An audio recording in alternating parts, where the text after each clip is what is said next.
son-in-law. Anyway, so I made a deal with her. Cut that part out. Yeah. That she loved your I made a son-in-law. deal with her. I actually paused and went and it did cut it. I said, I will stay here for your senior year. But I said, you have to move back with us when we leave. You don't have to stay until you're 18. Because when she's 18, she can go anywhere she wants to. She was only 17 when she graduated. So I said, that's the deal. I said, is that okay with you? And she said, yes, ma'am. Because she knew she was coming back. She knew it. And I knew it. We all knew it. But anyway, she did. But I could not move her in her senior year. Right before I graduated, Daddy got transferred back home to Morgan Yeah, City. he called me. He We said, didn't have to go to Texas. he said, my mama was so happy. My mama was happy too.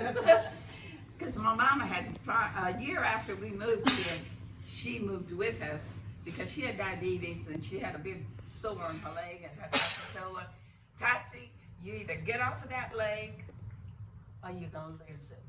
And I've gone through this same thing with Gail now, Gail Watson. Anyway, she's got it just as bad. So anyway, so Mama moved a year after we were here. So when Don called and said, I got news for you, I said, what? He said, we're not going to Texas. He had been to Texas for a year. He'd worked over there for a whole year, her senior year. And I told him, I said, I just can't move her. And you're going to have to go. But I'm staying here with her. So he said, we're not going to Texas. I said, where are we going? He said, back home. I said, oh, okay. So we moved back to Louisiana. And I hated living in And the she city. wanted to be over here so much. She didn't want to be there. So she And moved that was back. that was a culture shock for me. So Going back to anyway, it. and the way we got back over here, well, we moved back to Louisiana for '78. We left there because the Oilfield had played out by '87. It was down. And in '87, a friend of ours called, and I answered the phone, and he said, Marlene, he said, what's Don doing? I said, nothing right now, he's looking. And he said, I have a job for him if he wants it. And I said, where? I thought it was in Morgan City. He said, Delray Beach, Florida. I said, oh. Yeah, that's in Florida. So I said, well, let me talk to him. I said, I'm gonna get him to call you. So he called him, and the guy in Delray Beach was looking for somebody like Don that knew the ropes in construction. So we ended up in Delray Beach for 4 years, and that job played out. We were coming back to Louisiana, so I called Gina and I said, we're moving back home. She said, why? I said, what do you mean, why? I said, because Daddy's job played out, we gotta move home. She said, no, you don't. You can move back to Jay. And I said, why? She said, because y'all have a lot of friends here. Y'all made a lot of friends. And she said, Jay's a good place to live, you know that. And she says, probably cheaper than Morgan City. So I said, well, let me talk it over with your daddy. So we talked it over, and sure enough, we moved back in '91. And her mother-in-law and father-in-law came and got us because we were with no company. We moved ourselves. Came and got us with his 18-wheeler. The boys got their friends. We got everything packed in that truck, and he wouldn't even let us pay for it. We wanted to pay for the gas. He said, no, I'm doing this for Gina. And he moved us back to Jay. And when we came back into town, Gina had found us a house. She got on the ball when we said we were moving. So she got us a house to rent, and they had a big sign up in the front that they had put up there. And they said, welcome home, Don and Marlene. And we've been here since '91. So now, Kevin, what about you? Did you stay in Morgan City, or you come back here? Did you go to Delray Beach, or how did you? Well, first of all, you got to understand what made us end up in Delray Beach. Uh-huh. the oil field, the oil field was, when I was in high school, when I was in high school, you could, if somebody made you mad, you could quit your job, go across the street and be hired. You know, that the oil field was just wide open in Morgan City when I was in high school. And it stayed like that for a while. And then in the early 80s, they just turned the switch off. Yeah. It went down. Yeah, it went, I mean, they businesses were closing down. Two banks closed down. Yeah, Morgan City wasn't nothing like it was when the oil field was there. You couldn't give away a house. And so that's why we left, you know, because the oil field had completely Yeah, shut he down. ended up working for his daddy in Delray Beach. Yeah, I went to Tennessee first. He went to Tennessee first, and David was in Morgan City. He moved to Florida, and David around was in Orlando. the Air Force at the time. Yeah, Yeah, David was in the Air Force, and up till 87, 88. I don't remember. And then Kevin went to work for another place in Waukulla or somewhere like that.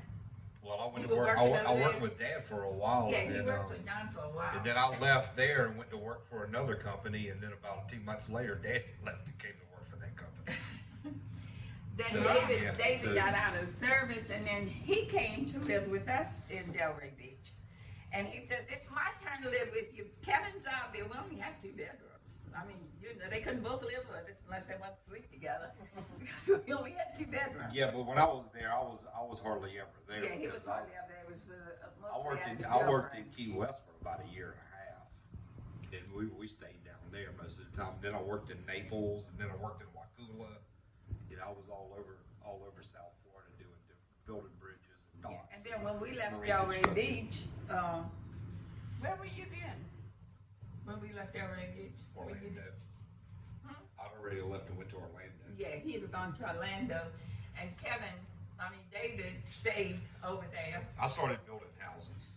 But You know? David ended up in Georgia. That's where he is now. And Collins in Texas. But I got to tell y'all the story. Those about 2 it. are here. Dad ran equipment. He ran a drag line. Which y'all know what a drag line is? And when we were down in South Florida, I was working on a barge, and Daddy was the superintendent. And the barge, we were driving pilots. When you drive pilots, they have these leads that you stand up and you put the pilot in the leads and pound it into the ground. And this is what Don's first job was. He was a pile driver. Yeah, and I'd never seen Daddy run a crane because I was just a little kid. You know, he had always told us that he could run a crane.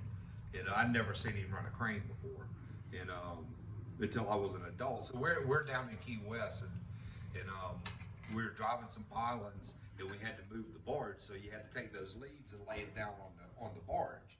And you're talking about a barge that's like this, and the crane on it takes up, you know, like a quarter of the barge, and it's huge. The boom sticks out the front of the barge, and the leads are almost as long as the barge. Well, you have to lay those leads down right beside the crane. So that means that you have to boom up enough to get those leads in between the crane and the edge of the barge. And your daddy made it look easy. And when you think about that, that boom has to be far enough to keep from flipping the barge over backwards because the counterweight's there and all your weight is right there in the front. And the guy, the crane operator told Daddy, he said, that can't be done. And Daddy's like, it has to be done. That's the way it's done. And he told him, he said, it can't be done. You Don know, never believed that you nothing could be cannot, done. you cannot do what Daddy had done. He seen it done, you know, thousands of times. Well, maybe not thousands, but hundreds of them. He knew that's how you do it because he worked on barges with cranes on them. And Daddy got up there on that crane when he was, I don't know, 55, 60 years old at the time. He hadn't been on a crane in decades. But he made it look easy. And he picked them leads up and he laid it down on the side of that crane. And I was like, I couldn't believe it. I said, I cannot believe. You know, like it just like he never stopped doing it. You were like, that's my dad. Well, that same thing happened. And that's when I decided I want to run a crane. That And was, eventually it did. something like that happened at the Brown Root Yard in Morgan City when all the operators said, this can't be done, this can't be done. I said, yes it can, yes it can. And he got in there. It was something real heavy. And they didn't, and it was a crane that he was on. And they said it couldn't be moved. He said, yes, it can be moved. So they said, well, I'm not gonna try. And he said, Don says, well, I'll show you, I'll do it. He got that crane, he got that thing, and he moved it back onto the barge, and they all clapped for him. They couldn't Yeah, believe and that he we- had done it.